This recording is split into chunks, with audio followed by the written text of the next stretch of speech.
యెహెజ్కేలు గ్రంథము 30వ అధ్యాయము. మరియు యెహోవా వాక్కు నాకు ప్రత్యక్షమై ఈలాగు సెలవిచ్చెను. నరపుత్రుడా, సమాచారమెత్తి ప్రవచింపుము. ప్రభువగు యెహోవా సెలవిచ్చినదేమనగా, ఆహా, శ్రమదినము వచ్చినే, అంగలార్చుడి, శ్రమదినము వచ్చినే, యెహోవా దినము వచ్చెను, అది దుర్దినము, అన్యజనులు శిక్షనందు దినము.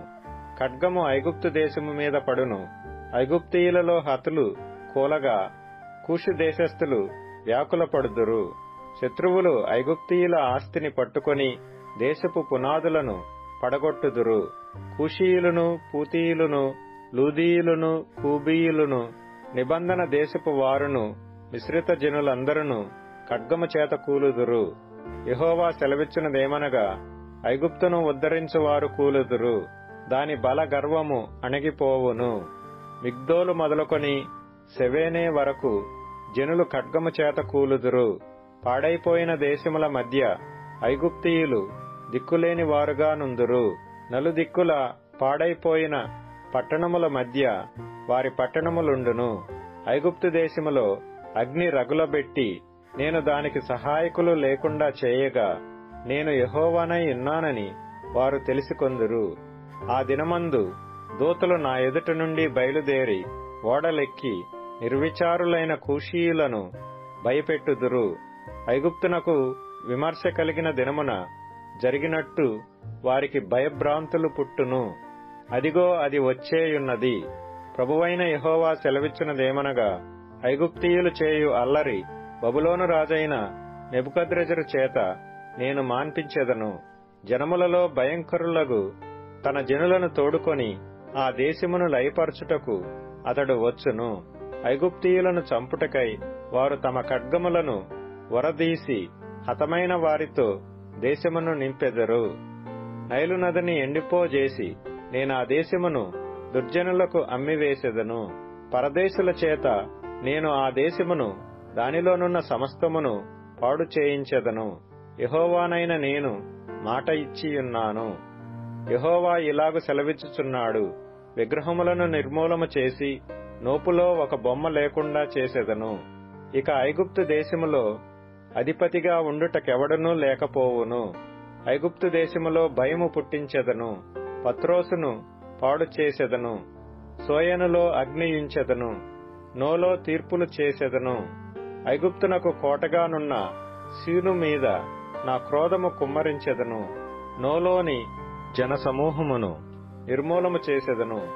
ఐగుప్తు దేశములో నేను అగ్నియుంచగా సీనునకు మెండుగా నొప్పి పట్టును. నోపురము పడగొట్టబడును. పగటివేళ శత్రువులు వచ్చి నోపు మీద పడుదురు. ఓను వారిలోను పిబేసేతు వారిలోను యవ్వనులు ఖడ్గము చేత కూలుదురు. ఆ పట్టణస్థులు చెరలోనికి పోవుదురు. ఐగుప్తు పెట్టిన కాండ్లను నేను తపహనేసులో విరుచు దినమున చీకటి కమ్మును. ఐగుప్తీయుల బలగర్వము అణచబడును. మబ్బు ఐగుప్తును కమ్మును. దాని కుమార్తెలు చెరలోనికి పోవుదురు. నేను ఐగుప్తీయులకు శిక్ష విధింపగా నేను యెహోవానై ఉన్నానని వారు తెలిసికొందురు.